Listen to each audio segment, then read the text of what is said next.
então, continuando o nosso breve encontro, com breves inserções, o nosso tópico 7 é relativamente aos contornos atuais da responsabilidade civil.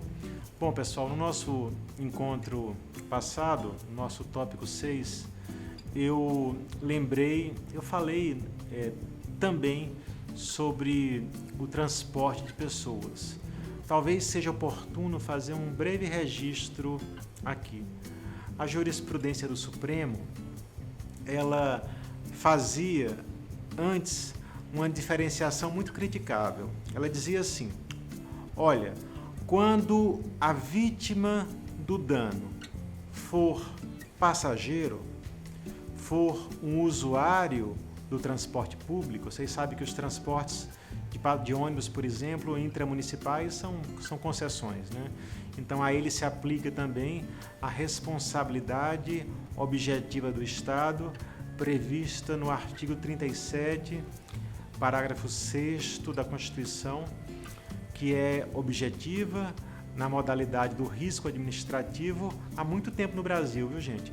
Desde 1946, que a responsabilidade é objetiva na forma do risco administrativo. Bom, depois, se for o caso, eu abordo especificamente a responsabilidade do Estado, tá? Mas voltando à jurisprudência do Supremo, olha o que se dizia. Quando a vítima for um usuário, passageiro, é objetiva. Quando a vítima for um terceiro, um ciclista, um pedestre, por exemplo, aí não, aí é subjetiva. Era o que entendia num julgado que se tornou conhecido, que eu sempre critiquei nos meus livros, o ministro, por exemplo, Carlos Veloso, hoje aposentado.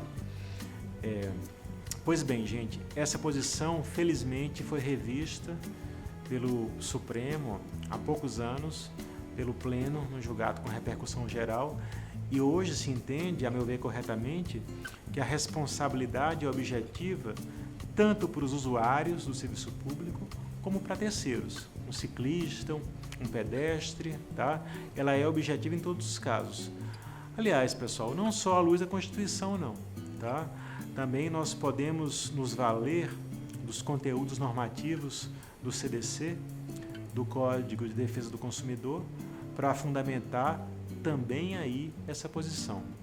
Vocês sabem, pessoal, que um dos conceitos normativos mais fecundos, de esplêndidos resultados práticos que o Código de Defesa do Consumidor trouxe foi a abençoada figura do consumidor por equiparação, prevista em 3 artigos, no artigo 2º, parágrafo único, no artigo 17 e no artigo 29. Aliás, um parênteses, viu, gente? Quem estuda consumidor, não sei se percebeu, que no direito, no CDC, o mesmo conteúdo normativo está em vários artigos, está disperso em vários artigos, incisos, alíneas. Por que isso? Foi uma esperteza do bem do legislador, foi bacana o que ele fez. Ele colocou, o presidente na época da República era o Collor, então ele colocou a mesma coisa em vários artigos, pensando assim, olha, se o presidente vetar esse ou aquele, nós podemos chegar ao mesmo resultado hermenêutico por ali, por outro caminho, entendeu? Então, e assim foi feito. Pois bem, a solidariedade, por exemplo, está no CDC em dezenas de artigos, dezenas de exagero, mas em quase 10 artigos, alíneas ou incisos. Pois bem, meus amigos, então, o consumidor por equiparação. O que é isso, Felipe? Digamos que um exemplo que eu sempre dei, digamos como aconteceu terrivelmente depois, que um avião da Gol, da TAM, da Azul, cai sobre as casas próximas ao aeroporto. Cai na casa de uma senhora que nunca pensou em viajar de avião na vida, morre de medo de avião, nunca comprou uma passagem aérea, tá? Essa vítima do evento, pessoal, seja em relação aos danos materiais, seja em relação aos danos morais, se houver falecimento, algo desse tipo, ela é consumidora, tá? Ela é consumidora por equiparação. É a chamada bystander, tá? Porque ele é vítima do evento danoso. O CDC, meus amigos, no artigo 17 diz: equiparam-se aos consumidores todas as vítimas do evento. Então, naquele caso que o shopping explodiu em Osasco, salvo engano, as pessoas que estavam passando pela rua e foram atingidas são consumidoras. Podem se valer de todo o lastro normativo e conceitual do CDC, responsabilidade objetiva, possibilidade de inversão do ônus da prova, prevista no artigo 6º, inciso 8º, importantíssima. Digamos que você, Diego, você paga todo dia no celular, no pós-pago, R$300 por mês. Esse mês sua conta deu R$3.000. Como é que você vai fazer prova de fato negativo? Como é que você vai provar que não fez as ligações? Dificílimo. Então você pode entrar contra a operadora, a Oi, a TIM, a Claro, e exigir que ela prove que você fez as ligações. Entendeu? Ela tem meios técnicos de fazer isso. Então essa inversão do ônus da prova, importante, tá, gente? A hipossuficiência que fundamenta, lastreia e legitima a inversão do ônus da prova não é só financeira, não. Pode ser técnica, pode ser econômica, mas enfim, são muitos os benefícios para o lesado, para a vítima, para o ofendido, se aplicar ao CDC. A inversão do ônus da prova é um deles. Posso citar vários outros. Por exemplo, o lugar da propositura da ação. Vocês sabem que a regra geral, segundo o CPC ainda vigente, no artigo 94, as ações devem ser propostas, em regra, no domicílio do réu. Então, essa é a regra geral. Felipe, é assim também no CDC? Não. O CDC, no artigo 101, inciso 1º, diz que as ações podem ser propostas no domicílio do consumidor. Então, digamos que você vai fazer, uma garota, uma mulher, vai fazer uma cirurgia plástica, uma cirurgia qualquer, em São Paulo. E lá ocorre um erro médico. Você pode voltar para o seu domicílio, voltar para a sua casa e propor a ação contra o médico no seu domicílio. Vantagem imensa, gente. Você vai passar férias no hotel em Fortaleza, em Maceió, e ocorre um dano. Você vai pula na piscina, não tem água, o elevador cai, tá? Você pode voltar e propor a ação no seu domicílio. Isso é uma vantagem imensa. Felipe, tem mais vantagens? Tem, pessoal. Por exemplo, o prazo prescricional.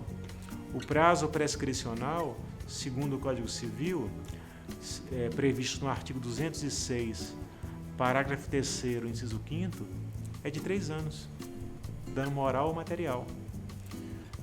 Então, se eu bato no seu carro, Diego, você tem 3 anos para entrar contra mim. Entendeu?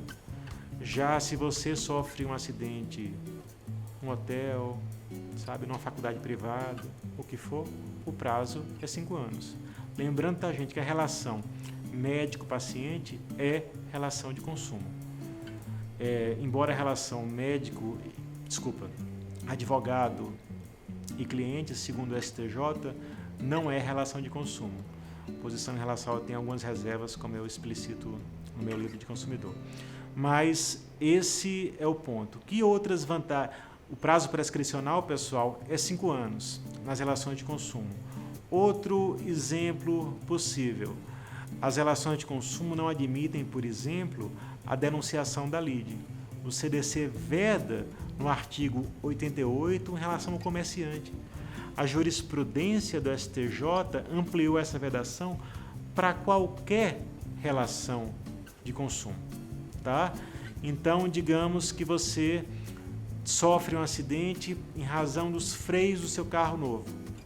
Você entra contra a Ford, contra a Chevrolet, contra a Fiat. Será que ela pode, na contestação, na defesa, dizer, não, realmente o freio falhou, mas foi a nossa montadora alemã do freio e chamar a fabricante do freio para o processo? Não pode, não. Tem que indenizar a vítima integralmente e depois se entenda lá com ela. É assim, tá?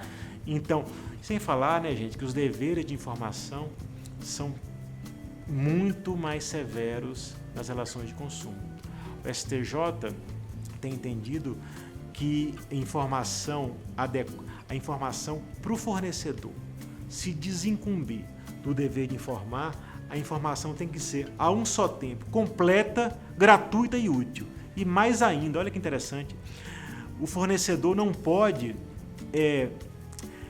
num mar de informações, num oceano de informações irrelevantes, colocar lá dentro a informação relevante. Tá? Isso contrariaria também os deveres de informação aos quais eles estão sujeitos. Tenho mais a dizer, gente, mas o tempo desse tópico acabou, então nos veremos no próximo. Obrigado, pessoal.